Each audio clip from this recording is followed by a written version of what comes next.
Il y a donc des temps de parole qui ont été demandés. La parole est au groupe socialiste et citoyennes et citoyens Villeurbanne. Monsieur Yann Krombeck pour 3 minutes.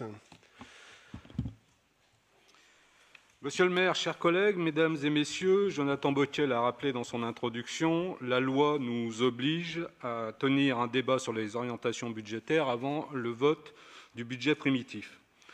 Le rapport de ce soir nous invite à appréhender les axes financiers stratégiques de notre ville et donc notre capacité à agir au service des Villeurbanaises et Villeurbanais. Au nom de mon groupe, je remercie les services pour la qualité des documents transmis et Jonathan Bocquet pour sa présentation pédagogique. Comme les années précédentes, nous devons souligner l'incertitude de la situation économique de notre pays et les conséquences de la crise liée à la Covid-19, dont tous les effets ne sont pas encore manifestés. Le temps imparti ne permet pas d'aborder l'ensemble des points du rapport. Dès lors, notre groupe souhaite insister sur certains aspects structurants. La fiscalité directe locale, taxe foncière bâtie, taxe foncière non bâtie et taxe d'habitation, représente le premier poste de ressources de notre ville avec 55,58% des recettes réelles de fonctionnement.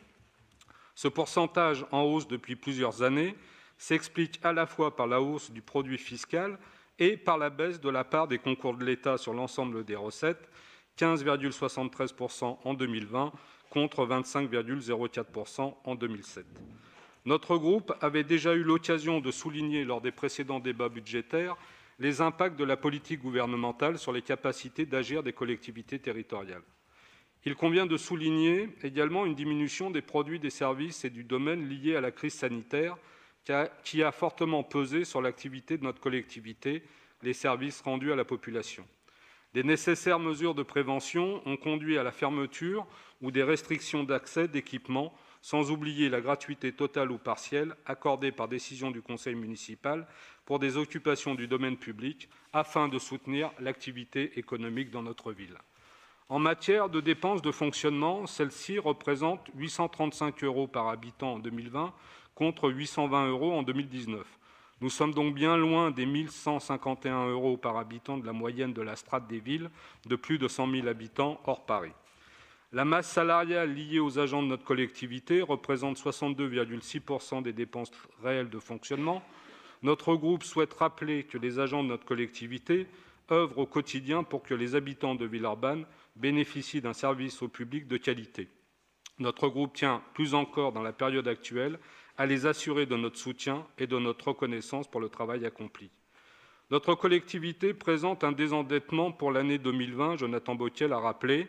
La dette par habitant est de 233 €, 257 € en 2019.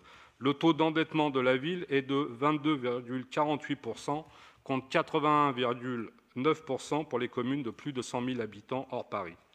Le débat d'orientation budgétaire s'inscrit dans une temporalité marquée par les impacts de la crise sanitaire, la situation économique générale de notre pays et la perspective des échéances électorales de l'année 2022.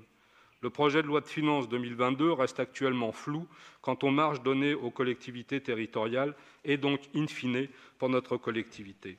En dépit du contexte, notre majorité poursuit son engagement en faveur des Villeurbanaises et Villeurbanais, comme en témoignent les réalisations programmées dans les domaines des équipements sportifs, scolaires, l'aménagement d'espaces verts, les équipements de sécurisation de l'espace public. Pour notre groupe, les orientations budgétaires sont ambitieuses, volontaristes et répondent à l'objectif de proposer aux Villeurbanais des services de qualité, de favoriser la cohésion sociale et le développement de notre territoire.